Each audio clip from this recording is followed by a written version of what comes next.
That's what we want. That's what we do around here. Ain't no stock record no more. Always trying to outdo yourself. People are gonna take notice for sure. Get out the way. Oh, look at that. Are you liking it? Trying not to crack. Texas Metal, Thursdays 8:30 on Turbo. All of us will attend like one big happy family. What's that? This is for Doña Shell. I'll be the one to give that to Mama. You animal, you've been shooting porn videos! Burn everything right now! We need to find out who's been spreading your videos and pay them off because I'm sure they'll use this against the Fieros and you! I can't believe an outsider like you might just ruin the Fieros! You guys ready to go? It's game time. Standing by. Adorn Patia has been running an underground porn and prostitution ring here in Alhambra. Digicel TV, home of Rugby League. Dial star 515# to subscribe.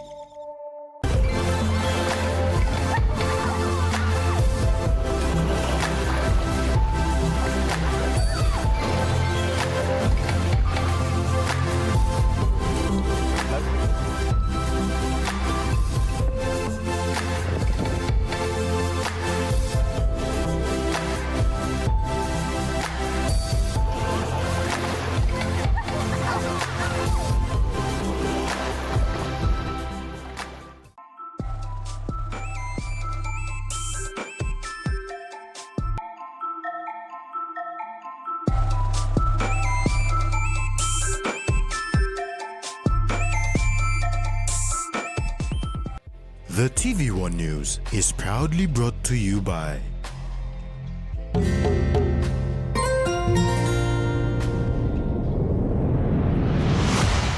BSP, our bank, our people.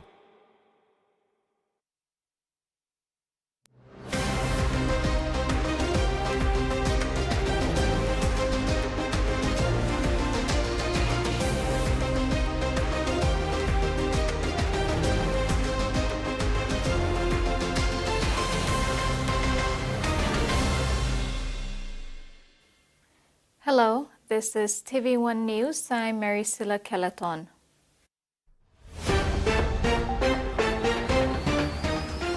In this edition, Nomane calls for PM's resignation, Coco chairman furious over allocation, and Hunters unveil squad.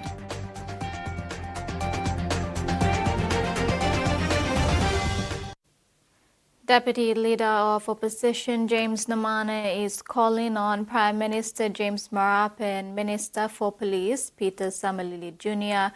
to resign from office due to the upsurge of law and order issues in the country. Deputy Leader of Opposition James Nomane has claimed that the recent surge in violent crimes, particularly in the islands region, is a direct result of the government's failed policies. He says gun-toting criminals and machete-wielding murderers roam freely, causing death and destruction. Nomane raised concerns that people are living in fear and the social contract between the citizens and the state has eroded. He called on Prime Minister James Marape, along with the Police Minister Peter Samalili Jr., and Police Commissioner to take responsibility for this carnage. Furthermore, Nomane says the role of a legitimate government is to guarantee the safety of its citizens, and the government has failed this mandate. He also called on members of parliament as mandated national leaders to demand this resignation to restore our national security, welfare, and future. Meantime, Prime Minister Marape, in a statement released recently, says amid growing security concerns in the country, the government is committed to strengthening law enforcement with police operations to intensity across the country to crack down on criminals and bring offenders to justice. Marape said a directive has been issued to the Police Commissioner to step up enforcement. The Prime Minister says while resources may be stressed, he has assured the people of Papua New Guinea that no crime is ignored. Freddie Mo, TV1 News. Cocoa farmers in Morbe province will float their cocoa on rubber tubes down the Buresong River in Nawaib district to the coast. Farmers in rural Papua New Guinea struggle to get their produce to the market. The chairman of Morbe Primary Producers Cooperative Association, Ruben Yapi, expressed his dissatisfaction with the 2 million kina allocated for agriculture by the Morbe provincial government.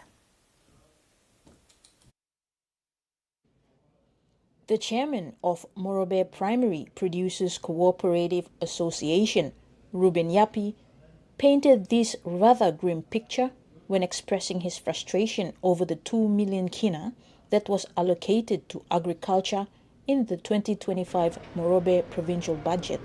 Yapi questioned why only 2 million kina has been allocated for various agriculture projects in the 723.96 million kina budget that was passed by Governor Luther Wenge and the Provincial Executive Council at the Tutumang House on Monday, February 24th. Yapi said cocoa farmers in Morbe province still float their cocoa on rubber tubes down the Buresong River in Nawai district to the coast.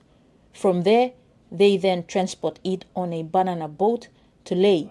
He said we still have our Watut farmers bringing large quantities of cocoa bags on dugout canoes along the Watut River and Makam River into 40 Mile, then they transport by truck into Lae. The chairman said the 2 million kina allocated to agriculture in the Morbe provincial budget is a total disgrace. He outlined that there are over 700 registered cooperatives in Morbe province. Some are operating and most are not. Morbe Primary Producers Cooperative Association is trying its best to coordinate in an extreme situation as they hardly get government support to do so. Their biggest challenge is logistics, as most parts of Morbe are not accessible by road and air. Yapi suggested that 2 million kina should have been allocated to each commodity, emphasizing that agriculture deserves the largest chunk of the budget. Meantime, the Baba Fee Trust Fund, a body set up by the Morbe governor to pay pastors, widows and marginalized people, is set to receive another 10 million kina this year. Baba Fee Trust, initiated in 2022, received 15 million kina in 2024 and 10 million kina in 2023. Kamala Guare, TV1 News, Lae. Prime Minister James Marape has reinforced Papua New Guinea's commitment to protecting its marine resources by intensifying efforts against illegal fishing. Through the Defense Cooperation Agreement with the United States, PNG will enhance surveillance and enforcement in its exclusive economic zone, ensuring that illegal fishing activities are promptly identified and addressed.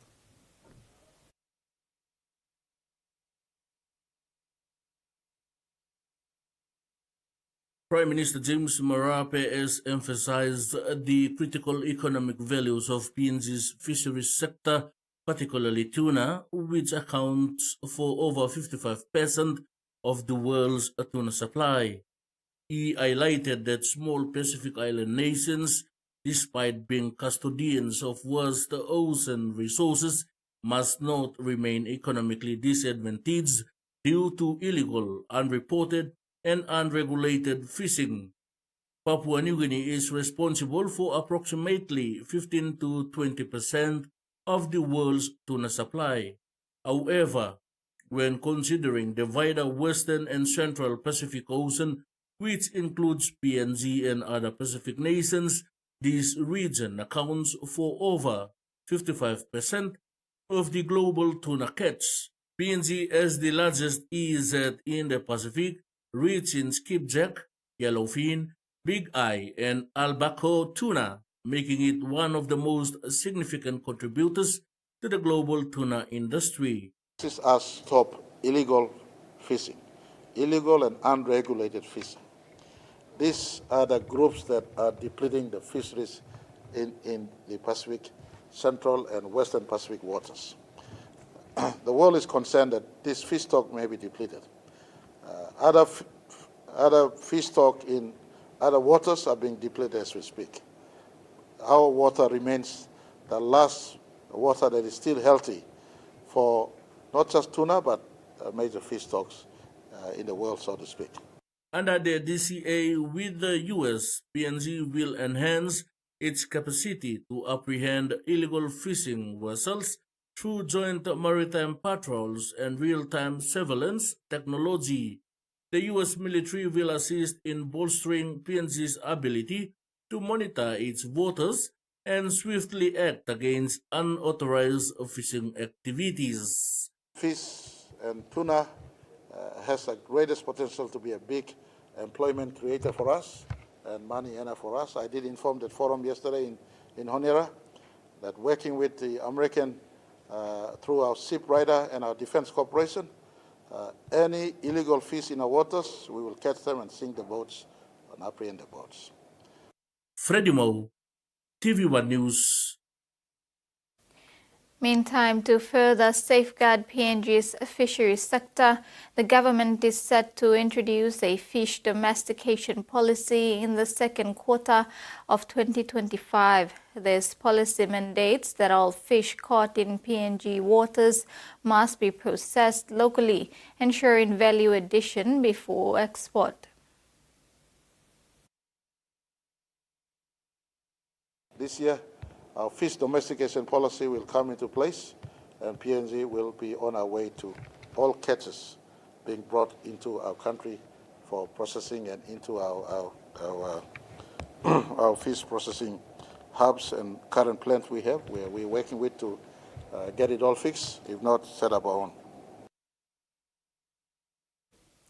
This is TV1 News. After the break, Navasivu appointed as CMO and Finance Department launches plan.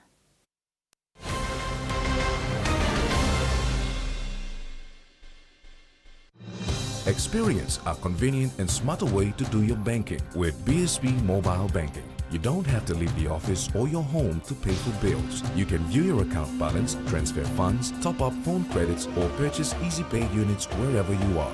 Visit your BSB branch today to register now for BSB Mobile Banking. BSB Mobile Banking, the smarter way to bank. BSB, our bank, our people.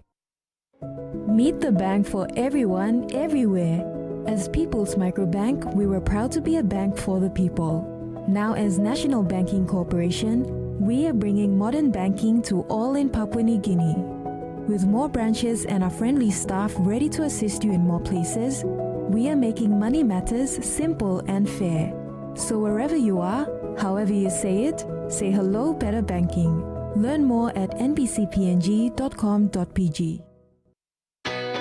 A true champion is measured by their courage, their determination, and their passion to never give up and to always keep trying. With a delicious Milo in milk taste and added nutrients, Milo in milk is a great way to fuel our little champions with nourishing energy every day. Because true champions give it their all. Milo, PNG and Mia. Find PNG made. We are the people, connected to our land and sea. Timeless and enduring, it has served past generations, sustains us today, and will support those of tomorrow. A testament to human ingenuity. It can be shaped into limitless forms. It reflects our humanity, strong yet vulnerable. It teaches us to endure challenges to fulfill our purpose. Past technologies inspire us to look inward for creativity and sustainable solutions for the future. It brings families together, fostering moments of connection over shared meals. Known and cherished worldwide, the clay pot is a universal symbol of life, resilience, and connection.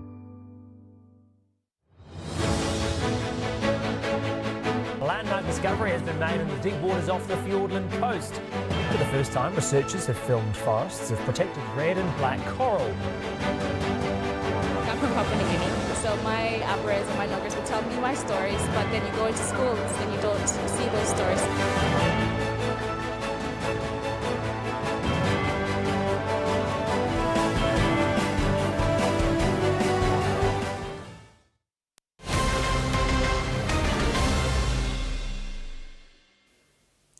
Welcome back. Wellington Navasivu has been permanently appointed as the Chief Migration Officer for the Papua New Guinea Immigration and Citizenship Service Authority for a term of 4 years. The Deputy Prime Minister, John Rosso, who is also responsible for the Immigration and Border Security Ministry, said the National Executive Council had decided on 18 December last year the appointment of Navasivu as CMO. Rosso said the PNG Immigration and Citizenship Service Authority is an important state agency, and Navasivu, as a career officer, will lead the organization with vision, integrity, and passion. The National Center of Excellence recently conducted a 2-day leadership workshop aimed at monitoring and evaluating the training component of the Royal Papua New Guinea Constabulary. Assistant Commissioner of Police for Training Pero Drano said misconceptions surrounding the training component of the force warranted the need to have this workshop and improve training standards. A 2-day leadership workshop on monitoring and evaluating the training component of the Royal Papua New Guinea Constabulary was held on February 26 and 27, brought together trainers within the Royal Papua New Guinea Constabulary to review the training modules of the force, identify issues, and create dialogue on how to deal with those issues. The PNG Australian Policing Partnership funded the workshop. Intention to provide a conducive or the best environment for the best training possible for this constabulary. We can only manage it now, bring the leaders here to look at our program, the training program in this country, including the National Center of Excellence and the provincial centers. ACP Drano said misconceptions surrounding the training component of the force warranted the need to have this workshop and improve training standards.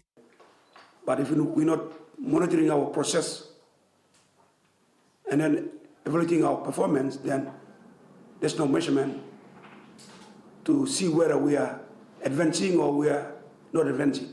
He said some of the plans outlined in the workshop included looking at how to increase the training program and better train recruits to the true police force standards. So that we look at what we're doing. Are we doing it well? And we are doing it well, then let's enhance it. We cannot rest. We need to continue to improve in every aspect of training. The ACP hopes this kind of workshop be held annually to ensure trainers are well prepared to train recruits who want to join the police force. Tracy Pa, TVWAN News. ACP Drano says they have a plan to bring in trainers from the police force overseas. He said these trainers will also bring in participants from their country who will be trained under the Recruits and Cadet program. Drano said currently the police force is working on ensuring they have enough resources and facilities in place before they bring in outside support. It's likely next year we're going to get on board other countries' trainees to join the cadet program in PNG, in our PNG seat. If that works, we're going to have other countries sending in their cadets as well as the constable training. Once again, we are limited to our resources. As if you have seen a couple of development in the training colleges, geared towards the Pacific Initiative program that will be conducting programs at the same time inviting our neighbors to join us. The Department of Finance launched its corporate annual plan for 2023 to 2027 and its annual activity plan for the year recently. Finance Minister Mickey Kayok and Finance Secretary Samuel Peniers underscored the responsibilities that rest on the Finance Department in terms of fiscal management to ensure the sustainable prosperity of the country. Innovating public finance strategies for sustainable development and prosperity for every Papua New Guinean is the Department of Finance theme for the 2023 to 2027 Corporate Plan and 2025 Annual Activity Plan launched on Friday, 28 February. Deputy Secretary Support Services, Finance Department, Margaret Tenakanai said the launch not only marked a pivotal moment, but a significant milestone for the department. Through innovative strategies, we aim to foster economic growth, ensure fiscal responsibility, and ultimately improve the lives of our citizens. Finance Department Secretary Samuel Peniers said that the plans launched last week are not just documents to be shelved, but are the department's guiding framework for action, accountability, and progress. Implementation will require commitment from all levels of government, which all of us around here will participate in. A shared vision for fiscal excellence and national development. In coming months and years, we must remain steadfast in our dedication to public financial management reforms, digital transformation in financial management, and capacity buildings to strengthen governance structures. This effort will ensure that we deliver efficient and financial services to the government and to the people of this country. Meanwhile, Finance Minister Mickey Kayok said the plan speaks directly to the department's mission to ensure that focus on complex financial systems does not take away from the main goal, that is, service delivery for Papua New Guineans.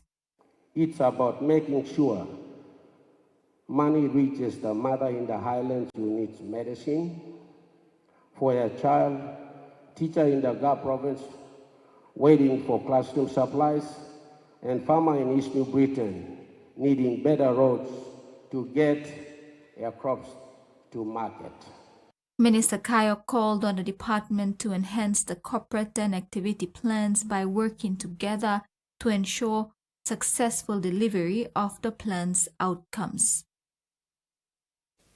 Minister Kayok further stated that the digital changes spearheaded by the Finance Department go beyond computers and the Internet. He said technology must serve the country's people, Papua New Guineans from all walks of life. Every Kina must work for people who rightfully own it. We will simplify our government face for services, strengthen checks to stop wastage, and use technology to track money from wagoning all the way to the village level. No more missing millions. Every Kina will be visible and accountable. And now the finance news. The Kina closed unchanged at $0.2487 in the interbank market. At Bank South Pacific, our Kina was buying $0.2412 $0.3860 Australian dollars, $0.2246 euro, and 36.03 Japanese yen. Looking at commodity prices at New York close, copra, crude oil and copper closed higher, gold, coffee and cocoa closed lower, and palm oil closed the day unchanged. And on the stock market, the Dow Jones closed higher, ASX closed higher, and all ordinaries closed higher as well. You're watching TVWAN News. We'll have news from abroad when we return. Stay with us.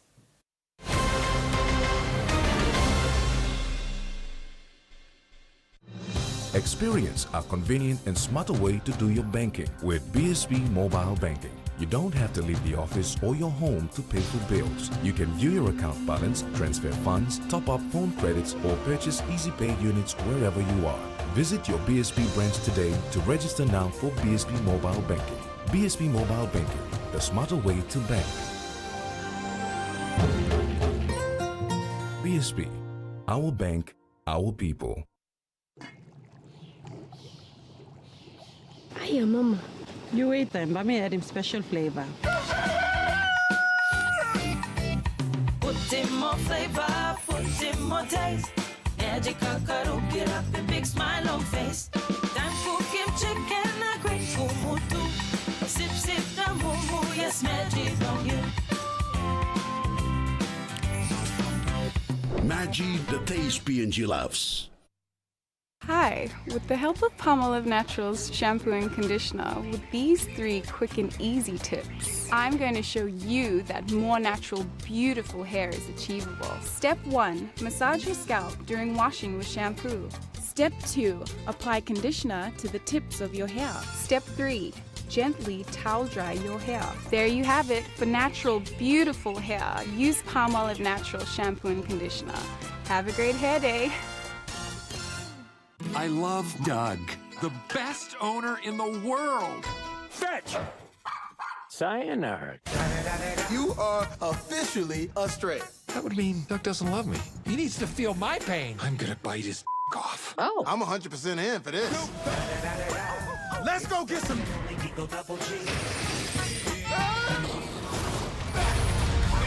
Strays.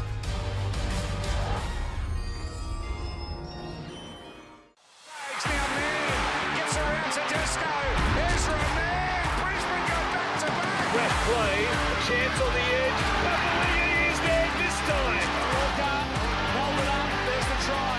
Floating up, slow through. Holding the ball nicely. Nanai, he gets away from one. Time lands. He's come burning on the one. Kalongi.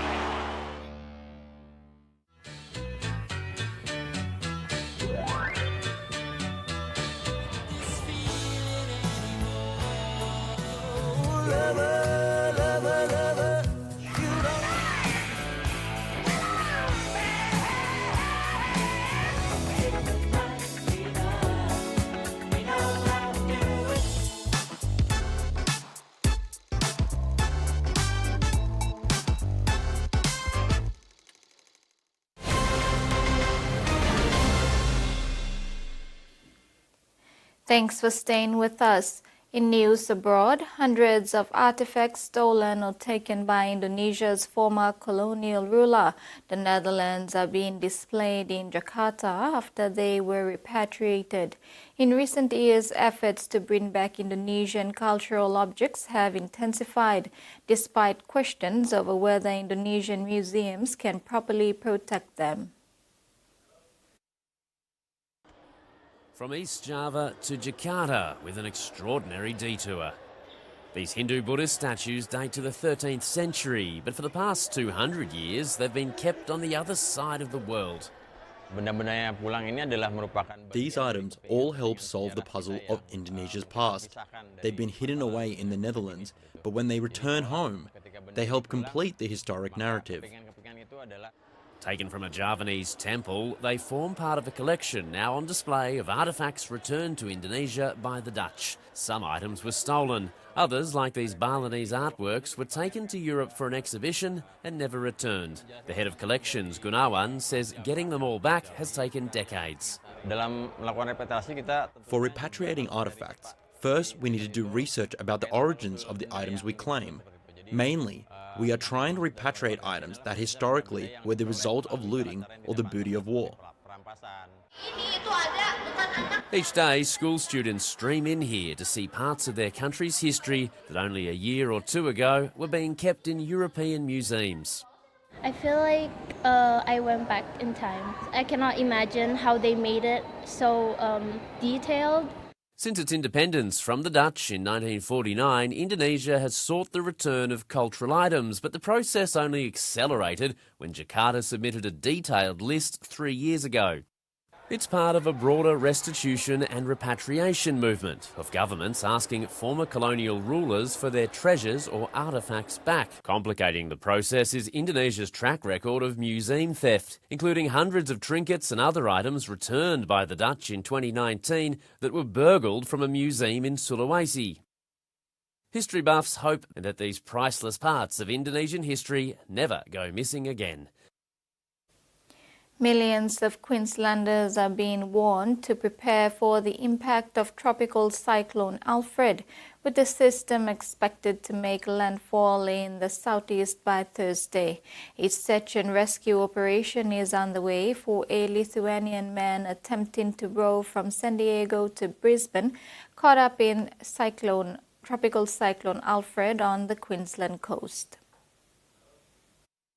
For days, huge waves have battered Queensland's coast, washing away beaches and edging closer to property. From Bundaberg to the Gold Coast, Cyclone Alfred has made its presence felt, and things are now expected to worsen.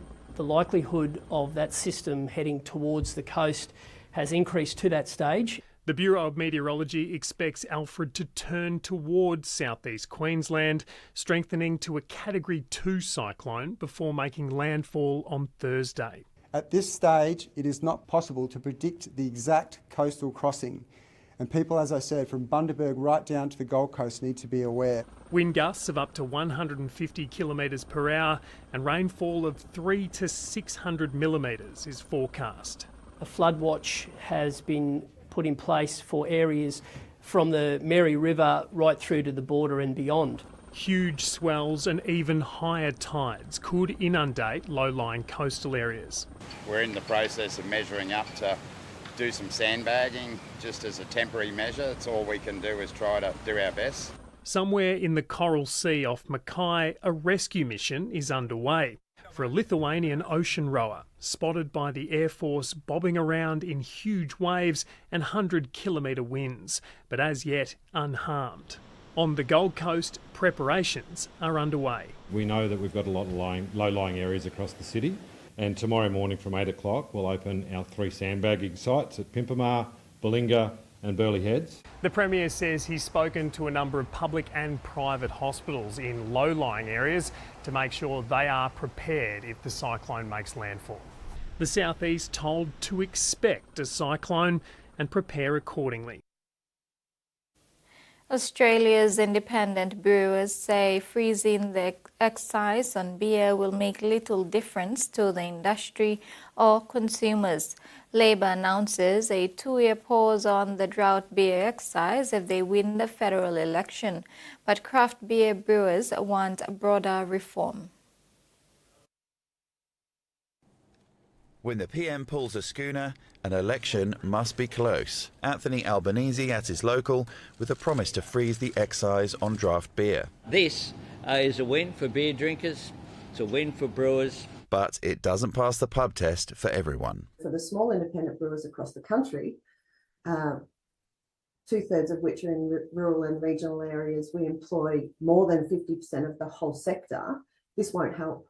Excise paid by brewers is passed on in the price of tap beer. It's one of the biggest costs of manufacturing or making beer in this country, and that's really driving prices at taps for consumers. The freeze will drop the price of a pint by just a few cents, though the PM says it will prevent further increases. But independent brewers say the broader excise system is unfair. Now, the government's allowed these 2 large multinational brewers to control 85% of the beer market in this country, and small and medium mum and dad owned breweries like this one are paying the same rate of excise tax. The dominant 2 at the taps are owned by Japanese companies, Lion by Kirin and Carlton United by Asahi. Over 50% of our members produce under 200,000 litres a year.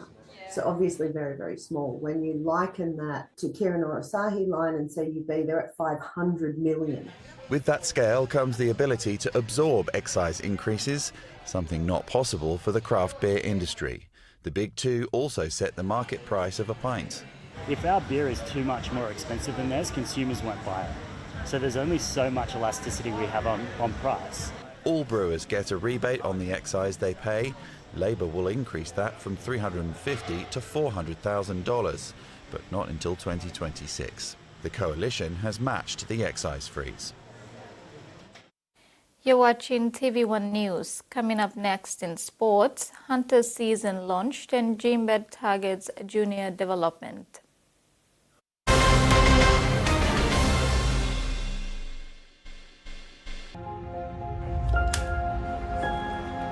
24-hour service. Always there when we need them the most. They risk their lives to save mine. They are ordinary people doing extraordinary things. They are our everyday heroes. St. John Ambulance, trusted to care. TV1 Online has replaced Loop PNG, and with one click on tv1.com.pg, you can stay connected to PNG's breaking news, top stories, international news, and the latest sporting action. Don't miss out. Visit tv1.com.pg and bookmark to your home screen to stay in the know wherever you are in PNG. TV1 Online, the news source you can trust, just one click away.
Okay, das ist er. Vamos. Vamos. Das Geld jetzt. Die haben Gisela entführt. Die wollen alles, was wir von Hagenbach bekommen haben. Ich glaub dir kein Wort.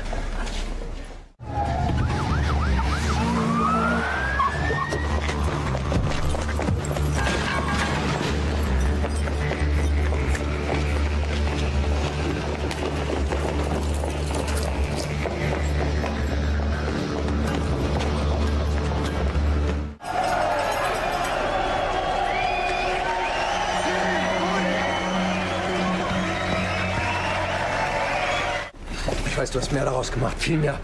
Also besorg mir das Geld sofort, ja? Wenn nicht, dann...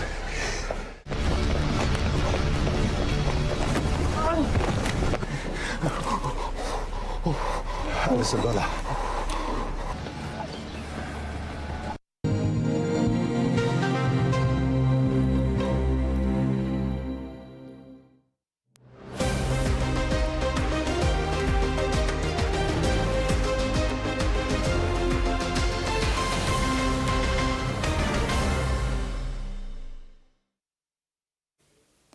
Welcome back. With another exciting footy season upon us again, the PNG Hunters officially launched their 2025 QRL Host Plus Cup campaign with a lot of optimism about the team's prospects this season. For the first time, the Hunters season launch took place at the Port Moresby Nature Park on Sunday, promoting the Hunters' 3F slogan, Faith, Family and Footy. What better way to kick off the Hunters 2025 season with a meet and greet here at the Port Moresby Nature Park. The team joined by major sponsors, family and friends for a fun day as they embark on the new season ahead. The PNG Hunters will launch their campaign against a formidable Mackay Cutters outfit on Saturday, March 8 in Mackay, Queensland. Yeah, looking forward to it. I'm actually good friends with their coach as well, with ex-teammates. We played together for a couple of clubs and we're still in close contact. So I'm really looking forward for it personally. But I think, with the team, we're all looking forward to finally start the season. As I said, it was a really long pre-season. So I think the boys are itching to make the 17. We'll make the 18 to travel, actually.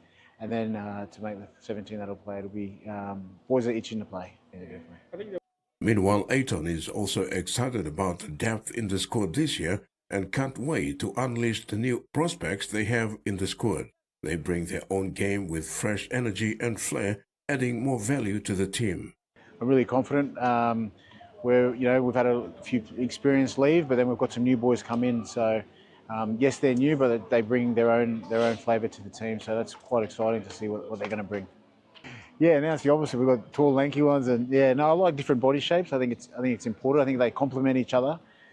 So we have different body shapes. We've got some taller boys, and we've got quite a few now actually. We've got Stephen, Himson, Varney, young Varney is coming through too, and we've got a bit more solid. We've got Ila there. We've got Zebedee. They're all solid boys. So I think it's good to have a mix. And ages as well. I think it's really good.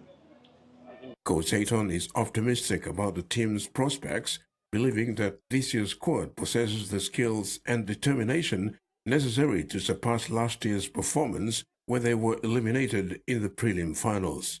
According to this year's official QRL draw, the Hunters have 19 games, including 3 byes. Terry Longwood, TV1 Sports. PNG Hunters head coach Paul Ayton yesterday announced a robust 33-man squad as they prepare for the 2025 QRL Host Plus Cup season beginning this weekend on March 8 and 9. Ayton has adopted a forward-thinking approach, blending seasoned veterans with promising young talent to create a well-rounded team. Following 3 months of rigorous pre-season training that culminated in 2 trial matches against Northern Pride and CQ Capras, nice little grab into the goal there, and Glory. Head coach Paul Ayton is impressed and satisfied with how the new-look side had responded. Ayton said the team will build on the success of 2024, having reached the prelim finals against the North Devils. The Hunters are aiming even higher, with the ultimate goal of claiming the Host Plus Cup title this year. Key new additions to the squad this season, including talents from Mount Hagen Eagles, the Miox Tigers, and several players from the Wigmen and Gurias, showcasing a focused recruitment strategy to bolster the team's chances. Among the new faces are Emmanuel Anis, Stephen Bruno, Douglas David, Limby Henry, Linkil Kiap, Zebedee Kip, Jacob Lott, Vane Manoma, Graham Rex, and Himson Ulalom. The Hunters and their fans are eager to see how this balanced squad will perform as they embark on their quest for glory in the upcoming season. Terry Longwood, TV1 Sports. From bad boy to making the 2025 PNG Hunters final cut could be a blessing in disguise for versatile Hunters player Alex Max. Max is part of Hunters' 33-man squad announced by head coach Paul Ayton at the Sunday season launch at the Port Moresby Nature Park. After capping off an impressive debut season in 2024 and rewarded with a spot in the PM's 13th side in October to play Australia, the 25-year-old Gumina native had a minor fallout with coach Paul Ayton during the festive break and had to be stood down from Hunters training for 2 weeks at the start of Block 2. Max had some soul-searching to do outside of the camp before his return just in time for the trials. Making it back to the final 33-man squad for 2025 was not easy. Max said to be given another opportunity to represent his family, his tribe, and his community is always a privilege. Reflecting back on his pre-season misdemeanor, Max said his main aspiration this year is to stay away from bad habits, stand firm with a change of mindset and attitude moving forward. I left the team for some reasons and I've been back again, and this give me a chance to be better, and I'm looking forward for the season. I fall back to the same track again and keep myself fit. And I'm looking forward to maintain my fitness and for the big games coming up. Yeah. Max also set goals that he's working towards to making the national team soon. He said his main motivating factor last year was his family, especially his dad, who had been his main inspiration. Oh yeah, it was my family, especially my dad. He usually stood up for me in every circumstances, in every situation. He always tell me to stand firm. You know, things happen, like sometimes you don't have to get all the things you expected in life. So that's why I always listen to my dad, and that inspired me. Most of all, my families also inspire me to give the best out of me in my career. Yeah. Max's immediate goal this year is taking the Hunters deep into top 2 after falling short last year. I'm looking forward to bring Hunters like last year we did, and we come up to finals, but we didn't make to the final cut. So we make to the final cut. So this year we are looking forward, especially my aims and my dreams is to put all my concentration and my effort, my ability to lift up the team to the next level again. Yeah. The former Rabaul Gurrier enforcer brings versatility to the team as he can play center and middle forward. Standing 183 centimeters and weighing 95 kg, Max's physical attributes complement his dynamic pace and power game that made him one of the most consistent and dangerous players in the QRL in 2024. Terry Longwood, TV1 Sports. The sport of badminton is slowly but surely spreading to several communities within and around the National Capital District. With more awareness and outreach programs, the sport has the potential to become popular in the future. Recently, the Wabukori community, mostly young boys and girls, converged at the Dogura Indoor Sports Center at 6 Mile to have fun games while same time trying to showcase their skills and build confidence under the watchful eye of Coach Memafu Eddy. The Badminton Federation Office Administrator Laurel Vagi said Wabukori community is one of the biggest and strongest teams with a strong following in the community at the moment. Laurel said the basic idea behind introducing badminton to the community is to establish and create a pathway for junior players and develop them from there. She said apart from Wabukori, they also established teams in other communities within and around the city and nearby Motuan villages. At the moment, we don't have any clubs or associations. That's why we are running these programs to at least form an association or clubs. Doesn't necessarily have to be within the community itself. At the moment, they only come under the federation, so the Badminton PNG Federation. The 20-plus participants, mostly school kids from Wabukori, came out to enjoy the amazing indoor facility, which was more fun and exciting than in the village. The day started with the mixed double category and concluded with the senior men's and women's categories.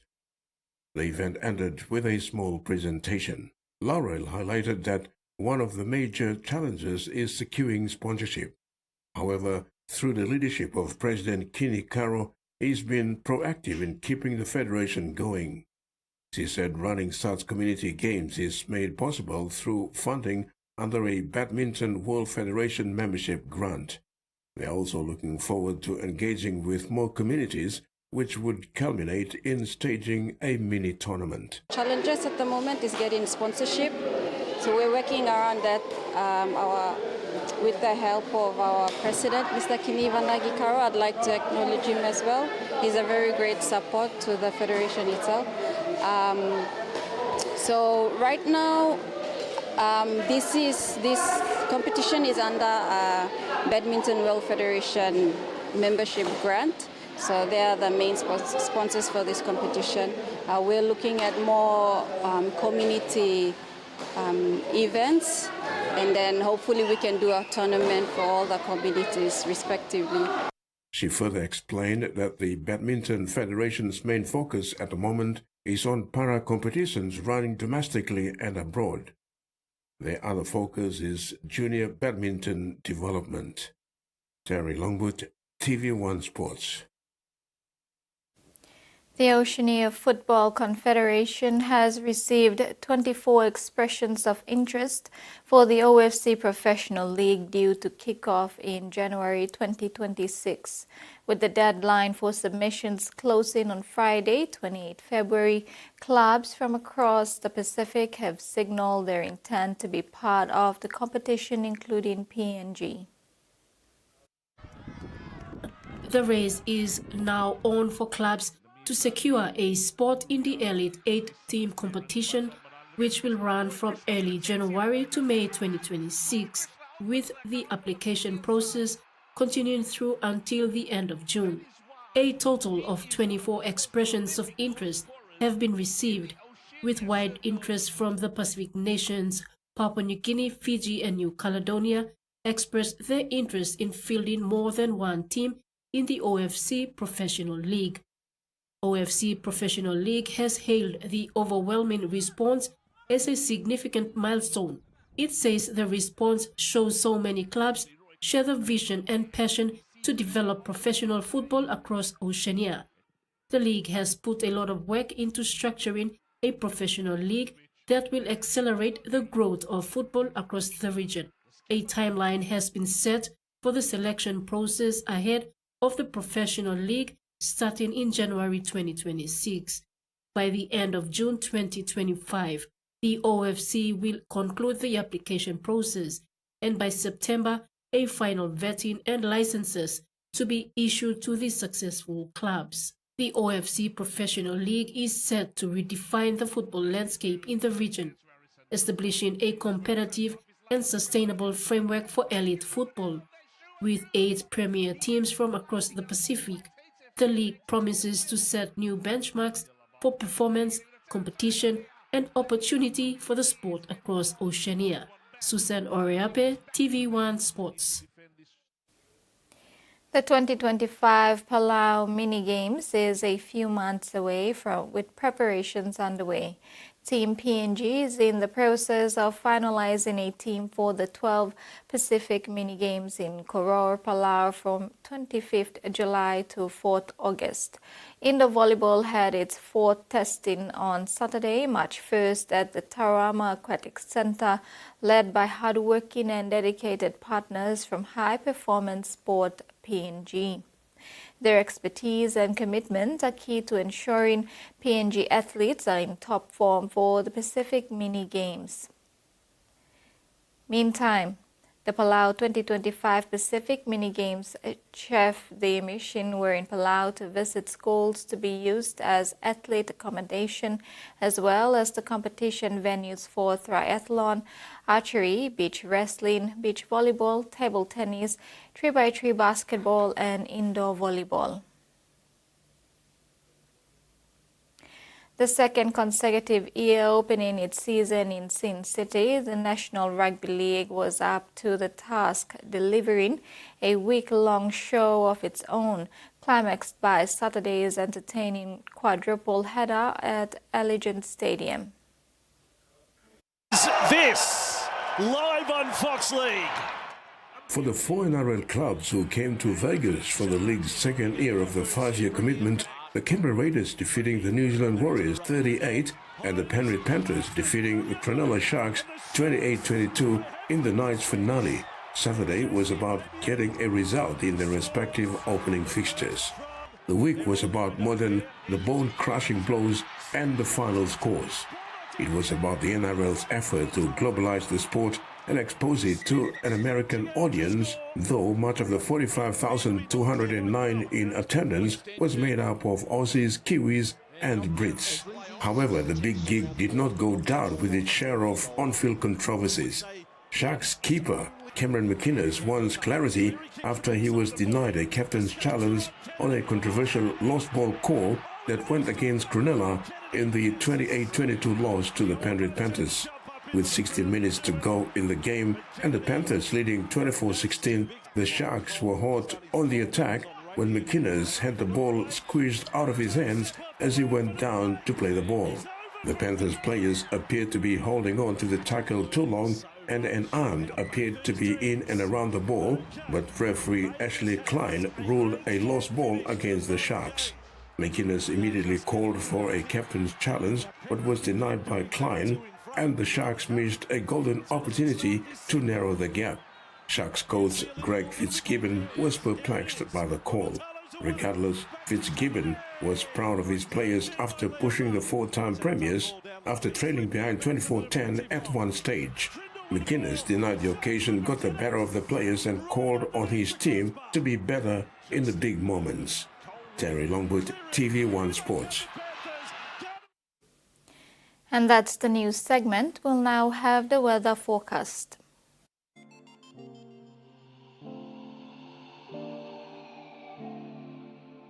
Southern Port Moresby, partly cloudy with showers and possible thunderstorm, easing to cloudy periods. Kerema, occasional rain periods with cloudy period. Momase, Ley, mostly fine, partly cloudy with some showers. Medang, sunny periods, then some possible showers. New Guinea Islands, Lorengau, partly cloudy with some showers and possible thunderstorm. Kimbe and Buka, rain showers with possible thunderstorm and cloudy. Highlands, Mount Hagen, partly sunny, then some rain showers. Ocean forecast, seas smooth to slight with northwest to northeast winds of 5 to 15 knots. Solomon Seas, seas smooth to slight with northwest to northeast winds of 5 to 15 knots. Bismarck Seas, seas smooth to slight with northeast to southeast winds of 5 to 15 knots. Pacific Ocean, seas smooth to slight with northeast winds of 5 to 15 knots. And coastal waters, waters of southern PNG Indonesian border to Daru, Kiwai Islands, Kerema, Yule Island, Hood Point to Samarai Island, Cape Bogle, and all Milne Islands, seas 0.5 to 1.3 meters.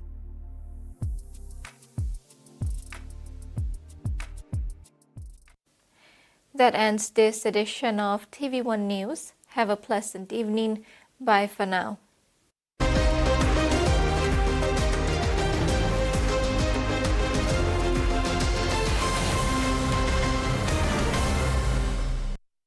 The TV1 News was proudly brought to you by